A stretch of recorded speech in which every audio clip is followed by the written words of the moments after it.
Welcome to The Green Fix. We are your fortnightly sustainability, business, and tech podcast.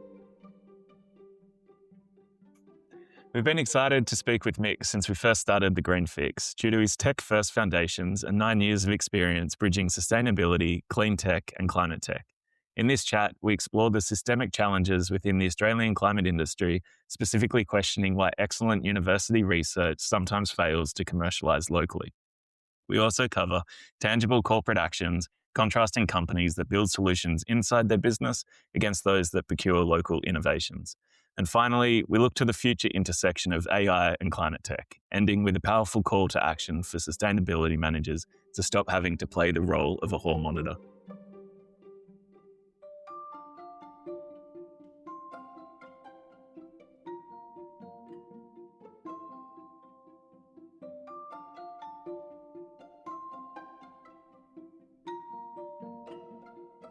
So, Mick, welcome to The Green Fix. We are very excited to have you here with us.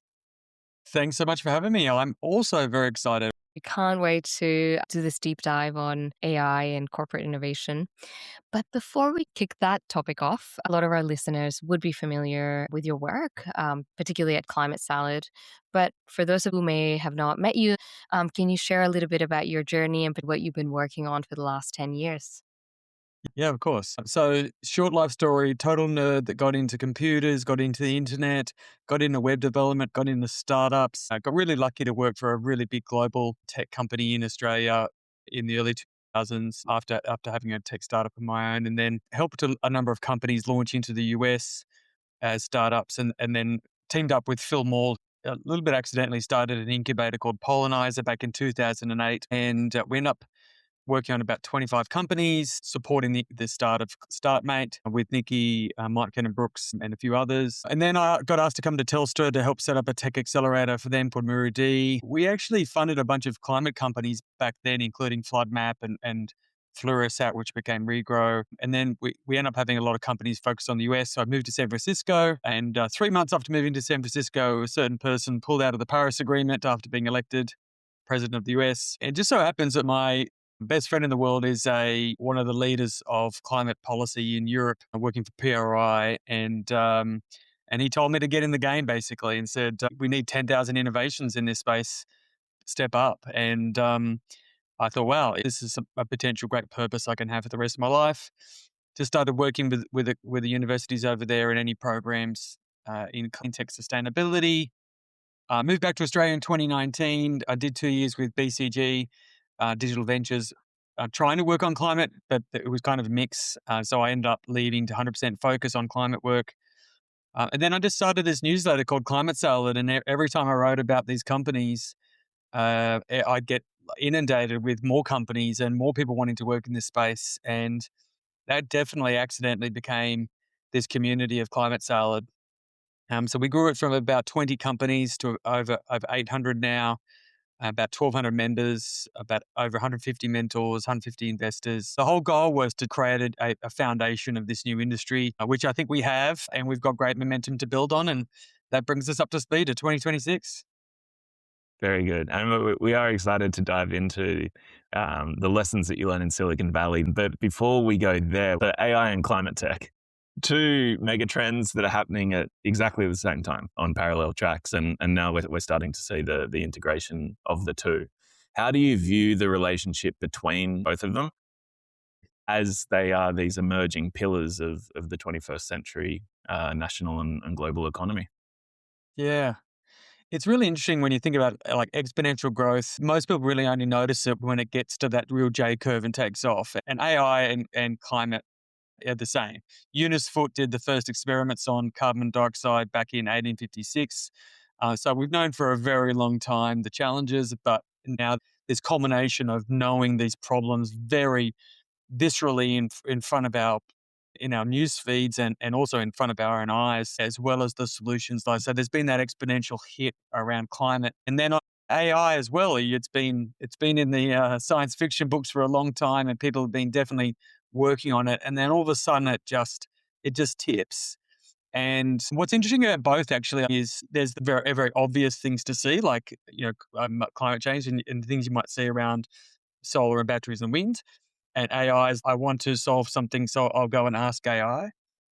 But what is harder to see for most people is the second order effects. What happens to petrol stations when everyone drives EVs?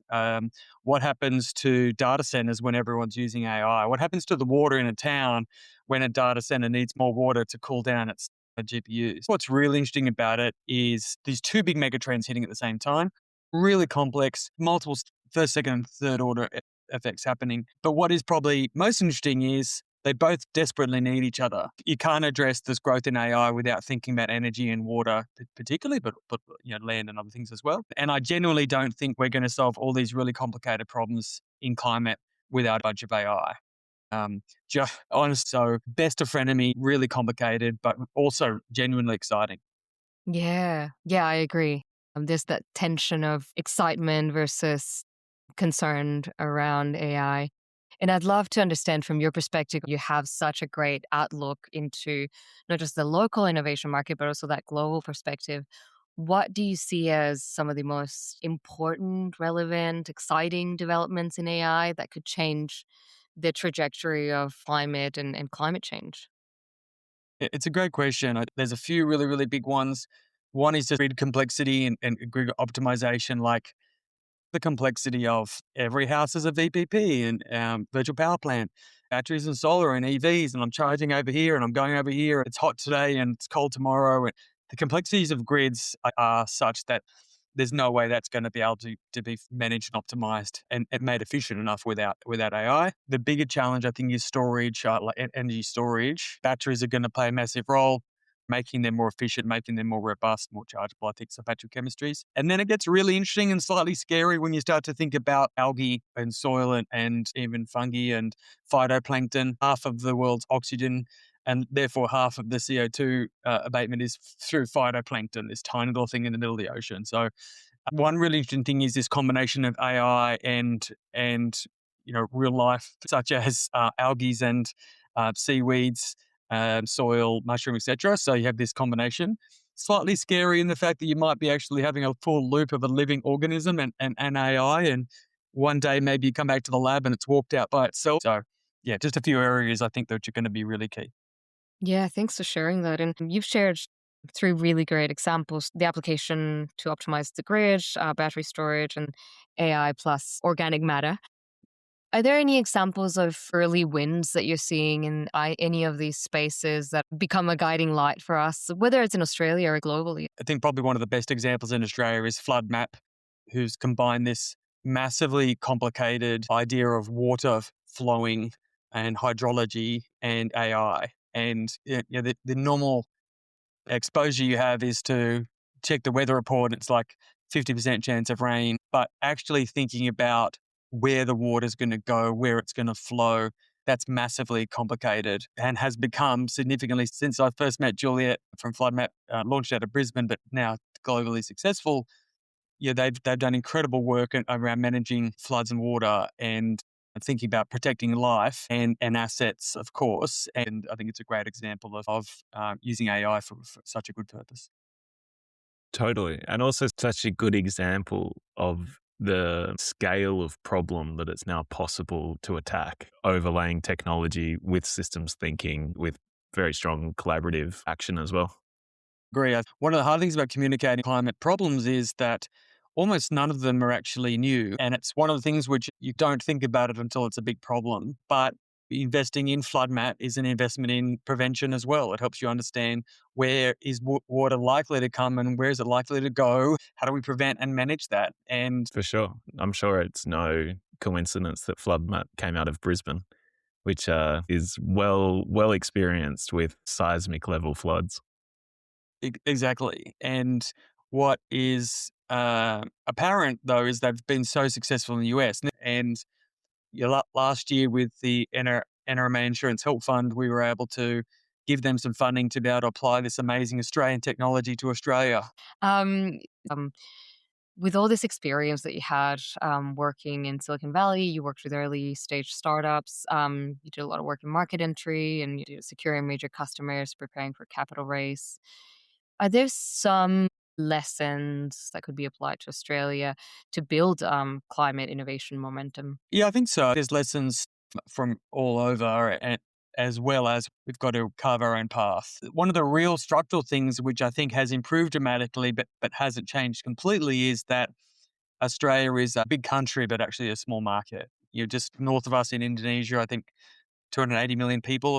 India, China, and markets of Europe and North America are like just significantly larger markets. So one of the reasons why that's important is because it's a small market, there's actually not a lot of competition for strategic advantage. And the reason why that's important is if there's no drive for strategic advantage, there's not a lot of investment in research and development and innovation. If you're at Telstra or at a big bank or an insurance company or Woolies or Coles, monopoly or oligopoly, and life's pretty good, why work so hard? And then if you do get an innovation or technology, in the past, it has predominantly been American or Japanese, Korean, Chinese, European. The reason why that's important is, the three of us team up, we start a company, make a great technology, it's better than anything else in the world, and then we show it to an Australian company and we say, we'd like you to try our innovation, and they say, an Australian innovation? Like they're just not used to doing it. Australian companies are often oligopolies and or their branch offices where the innovation's done somewhere else and decisions are made somewhere else. So that's driven a really structural challenge for innovation in that you can work really, really hard and go get a bunch of customers, but it'll typically take a longer period of time because they're just not as much drive for innovation and in that early value. And it's a smaller market. So let's say over 5 years, you've worked really hard and you've got to maybe 4 or 5 million in revenue. The same company in a big market might get to that revenue size within 2 years because there's more customers, so more shots on goal, and you've also got faster sales cycles because of the drive for competitive advantage. In Australia, we often get listed as the most capital efficient market in the world, which sounds like a really great boast, but it's kind of a backhanded compliment because it just means there's not enough early stage capital. And therefore, you have to be really, really thrifty and you have to work really, really hard. Atlassian, which is often pulled up as a great example, they were creative two guys who were like, well, we can build a great product, but why are we selling it to Australia? That doesn't seem like a good opportunity. Let's sell to America. We can do that from Sydney. Easy. The big lesson in climate tech is that software works that way. And interestingly, when I first started in tech back in the early 2000s, if you raised money from a US venture fund for an Australian company, you have to move the whole company over to the US. And then somewhere in the 2000s, it was like, don't bring them over here because Google and Facebook will just steal our engineers, leave them in Australia. So we had this great model of build in Australia, sell into US, keep some development team in Australia and grow that way. That worked quite well. 95% of companies could follow that model if you were software based. Build in Australia, sell in US. The challenge in climate tech is that 75% of companies have a hardware component or are infrastructure based. And that's just much harder to scale that way. That's a challenge. That's where at the moment, and that's the big lesson. Looking back, has the industry structurally changed so that we can now sell into Australia? Like, is there competitive drive? Not really. I'd say in mining and resources, they recognize there's a massive change coming. There's more of a desire to do that. From what I see, a lot of that work is actually happening internally rather than investing locally or buying local products. But it is happening. We have Allegro Energy with a big partnership with Origin, and they're doing their big supercapacitor batteries up at Araring Power Station in the Hunter Valley. GoTerra's had a really good engagement with early customers with Woolworths and Lease and a few others. So there has been pockets of that, but it's not so big and such good velocity that it's changed the whole industry. And we still face this pressure point of, do you build for Australia, stay in Australia and probably be small? Or do you battle out to try to get international growth and stay in Australia? Or do you just go where the customers and the capital are and you move overseas and maybe you don't come back? If you're about solving climate problems and if you're about those companies being the biggest, if you don't care about jobs in Australia and Australian economic growth, then that's a fine outcome. But if you want to get both, then we need to do a better job of finding this new model that works. We've got hypotheses around it and we're trying to make it work. The original premise of Climate Salad was taking companies overseas because I was way too cynical to think that we're going to be able to get that done in Australia. We've done better than we expected, but not so well that it's all solved, it's all good. go get a couple of customers in Australia, prove it works out, go overseas. Like doTERRA, they've done a fantastic job. They've done everything you should ask a company to do.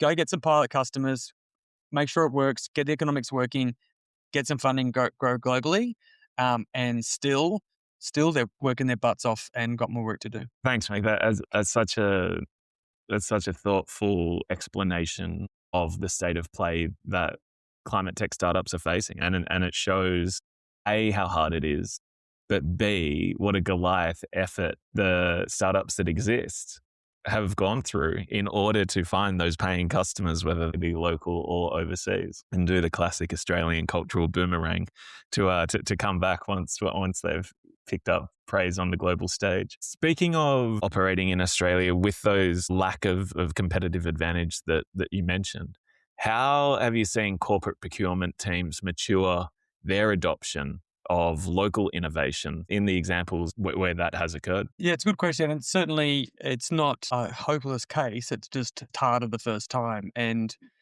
one of the reasons why we scaled back our focus on the foundations and startup stage of climate technology was that we'd already reached a really good middle ground of enough companies and enough support. We are chatting today on the first day of Climate Action Week here in Sydney. That side of community is actually really, really strong and thriving. Much more work to be done. My big focus now is to try to go and help the first 3, 5, 10 companies get across the line to meaningful scale, which proves the model, which will get everybody supporting it even more, and also paves the way for other people to actually follow. And if you look at Thermos, it's a data center company, but it's highly sustainable and it's hit $1 billion valuation. There's a lot about it which is totally and utterly unique, but there's also a lot of things about it that we can build on. And the same with Nera, and the same with Open Solar, and there's 20 or 30 companies following that, whether it's MGA Thermal, Sukona, Allegro, Ulu, GoTerra, SunDrive. Dozens of companies that are coming out that are really well valued, really well commercial, great IP that are growing and making great progress. So finding patterns amongst all of them, especially around procurement, I think is really, really hard. And I've got this big thesis that it's going to be easier for us, instead of going into change procurement, is there a lighter, easier path to go down? Can you go through strategy, or can you go through innovation? Can you go through talent? The help fund is actually run through the community team at IAG and NRA Insurance, and they're an amazing team, really connected, and they're solving a climate resilience challenge. So that was our path in. And the reason is procurement, by its very nature, is massively risk averse. You need to be completely and utterly cybersecurity, fully endorsed and credentialed. And cost of doing that is more than the entire funding that's gone into a startup. How do you possibly justify that? Because they're basically doing procurement for rolling this out to the whole world straight away. Going to procurement sometimes is the right thing to do, depending on the drive internally, and sometimes it's really key sign of premature scaling. So I don't know what that path is, and actually maybe it's trying to find the international customer as a partner and an Australian customer. What we have better than anybody else in the world, we have per capita more funding, government funding that's supporting it at a state and federal level. And that funding is also risk averse. So if we can have this great combination of a technology produced here, the government funding, which is going to de-risk it a bit for the corporate, and the right person in the corporate to go and actually implement this, which could be the end user. Could be the logistics director looking at how do we support 10 electric trucks in Western Sydney at a distribution centre. Or it could be the site manager for someone who's managing multiple sites of a mining operation, and putting more solar and battery storage out there. So it's going to take absolute brute force to get those first 5, 10 successes across the line. And I think it's going around procurement and going and solving a problem for them, which is the right fit for their risk appetite right now. And Mick, a lot of our listeners are ESG leaders, sustainability leaders, head of sustainability. Is this something that you think they would put on their agenda? And how could that role in the organization help unlock opportunities for collaboration? Such a critical opportunity, I think, and so positive. I'm trying to learn as much as I can about their roles, and we're doing lots of conversations and take every opportunity to chat to people in those roles. And it's definitely about empowering them to say, how can this combination help you do what you want to do in terms of decarbonising? Sustainability leaders are the ones who say, I know where the problems are, I know who the people are, I know what their motivations are. Let's reverse engineer from that to say, how does GoTerra look fantastic for these three reasons? And we get it across the line to the CFO, and procurement never needs to know about it, because we're not rolling out 10,000 units just yet. We're rolling out 3 units. And I think that combination is really, really important, because absolutely there's no way that the founder can know that and navigate internally. This goes again to SaaS. Like the land and expand model of SaaS was, take a $10 a month product and a million SMEs or small to medium businesses will throw it on their credit card, and then we'll infiltrate teams within bigger companies, and then we'll go to enterprise, and then we'll grow out, like land and expand. How do you do that with Capricorn Power, with a $4 million 600 kilowatt waste to electricity generation unit? The local corner store and pizza shop does that. If they could do with it, that'd be great. But you've got to go to mid-scale and above, or to grids, or you're selling to governments. So we have to do it in concert. But a big part of the opportunity, and why podcasts like this are great, is it just increases the interaction. The tech industry now is at the point of scale. There's enough companies that are legitimately ready for that. And I think the problems and internal machinations are ready for that conversation. And let's just keep bringing them together. And once we get the first 10 across the line, everyone will go, I get it. Don't have to go to someone now internally and go, what do you mean it's a SaaS product? What's a software? Like, I log into a product? What's that? It's 2026. That's solved. Or we've just got to go through the hard yards for climate tech as well. Yeah, for sure. And then also that first 16% is always so important, right? Like the human psychology which is incorporated within businesses is there are some businesses that will never be in the first 16% to do anything. And they always need to see that other businesses have done it first. So the onus is then on those of us working within this space to just find the first 16%, because really they're the only customers you're ever going to get early on. So I'm interested in that 16%, Dan. For Australia, is that, can you only get to 16% through procurement? So we have to solve that already? Or can you get to 16%, then you go to procurement? Like, is 16% a global number, or does it apply to Australia because we're a bit chilled? Yeah. No, it's true. And then also, but procurement are much more likely to do something that they're being targeted to do than to do something that goes against what they're being targeted to do. So it's, I guess, utilizing incentive structures to our advantage. Yeah. For the two different approaches that we've spoken about, so we've got the teams that are building internal solutions and capabilities, and then you've also got the organizations who are the customers to the local startups that you've spoken about. We'd love to hear what you're seeing in your network in terms of who are the companies that are doing the former, and then who are the companies that are starting to engage with the local startups to really create those partnerships. Yeah, it's a really big combination, and it's messy, and it's changing really, really quickly. And I draw some similarities between the rollout of the internet, where back in the 2000s it was you could pay for $1 million website, or you could get your cousin's niece to draw one for $825, and you could build your own, or you could outsource it. And so I think there is that digital transformation again, which nerds like me were at the very front edge of, versus now what takes 15, 20 years to roll out. So I think there is a mix, and there will be continue to be a mix, and I think companies need to do that. Like AI, you cannot fully outsource AI. You've got to invest in it and understand it.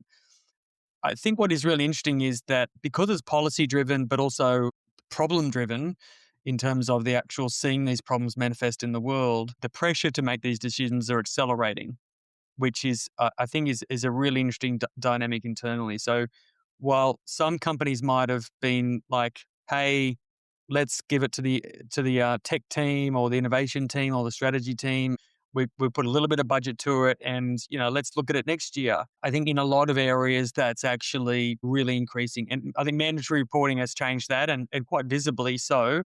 The inbound requests I'm getting from people saying, we did our first report, we looked at it, and my unit had a really big number next to it. And I got told I need a sustainability strategy. And I'm like, sure, no problems. And I went back and Googled what is a sustainability strategy, like for non-sustainability people. Back to your question, Loretta, around the sustainability leaders. Like I think they've got this interesting translation opportunity internally where that's going to increase more and more over the next few years. And again, if an increasing percentage of those we can point towards Australian solutions, then we just get a bigger outcome. Buy Australia. We need that Buy Australia triangle with the little kangaroo on it for Australian climate technology.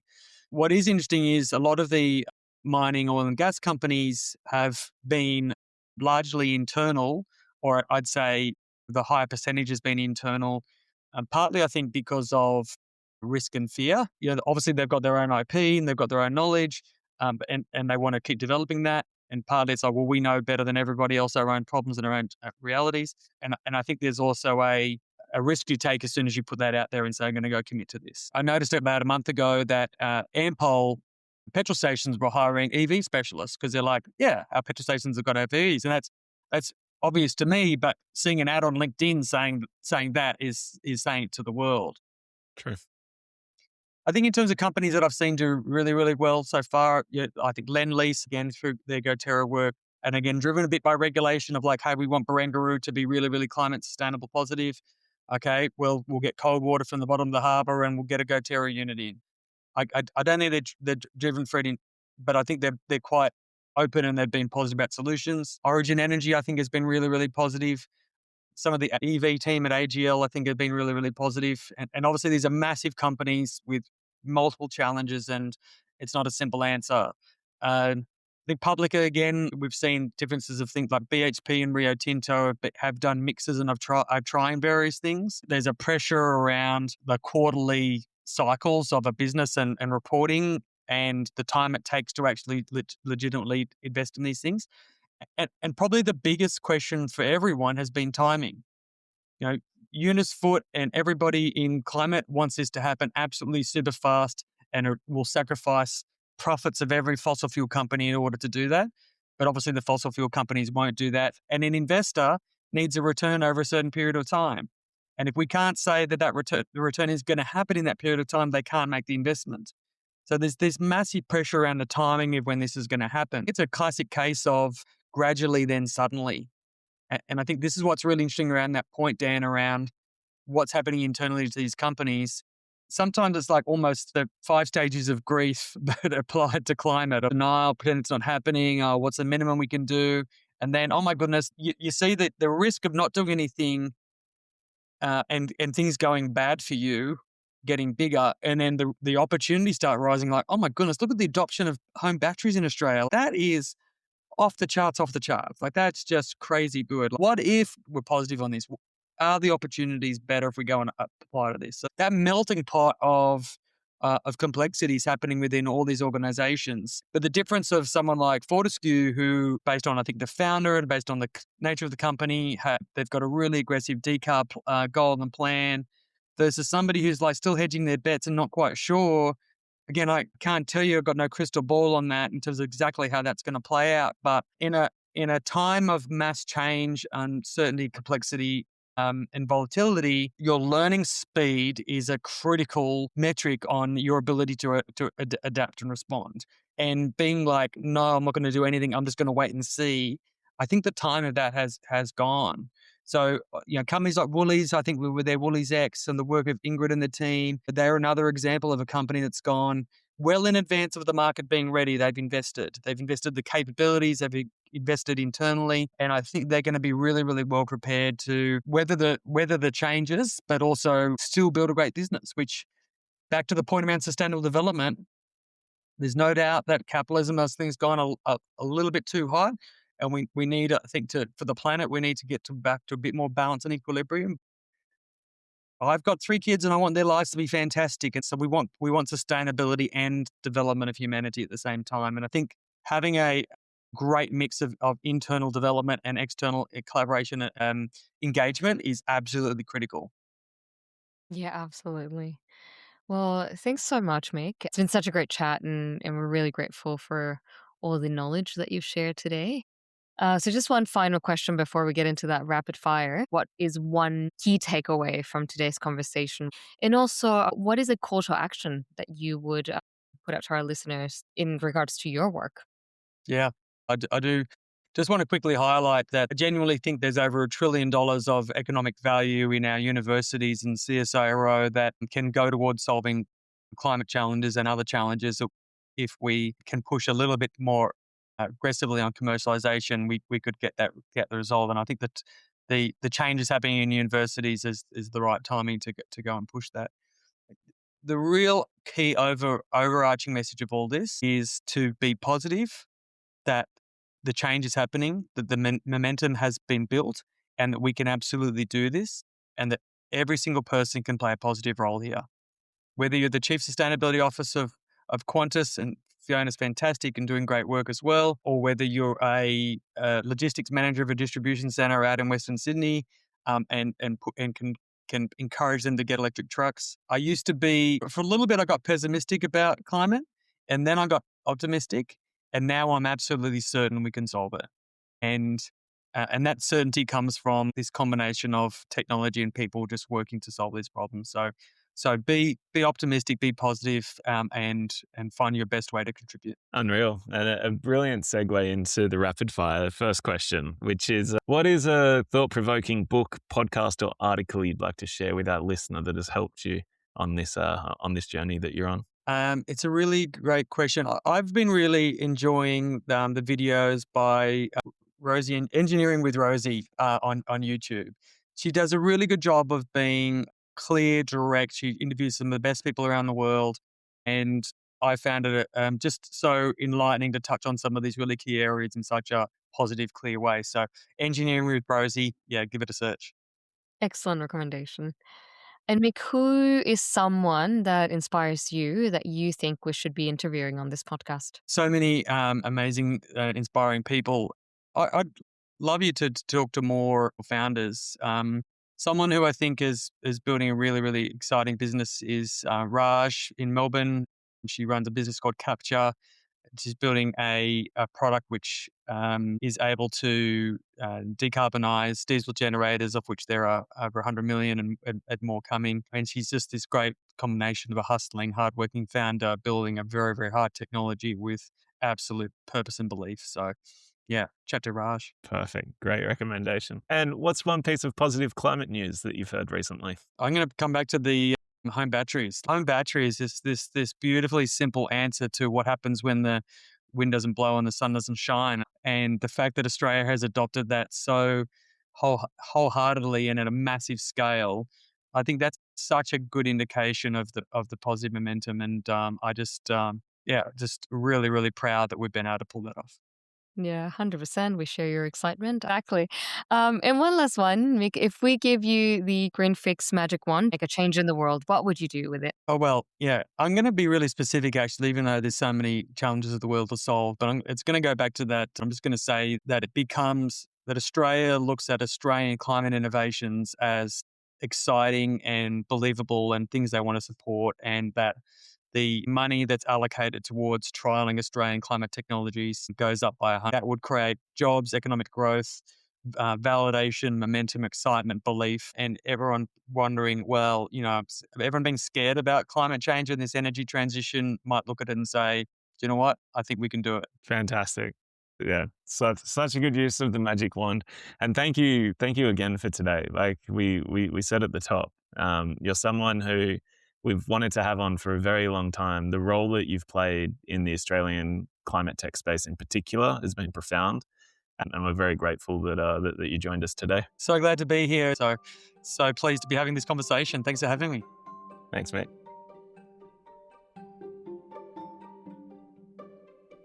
This was Green Fix with your hosts, Loretta Gutierrez and Dan Levington.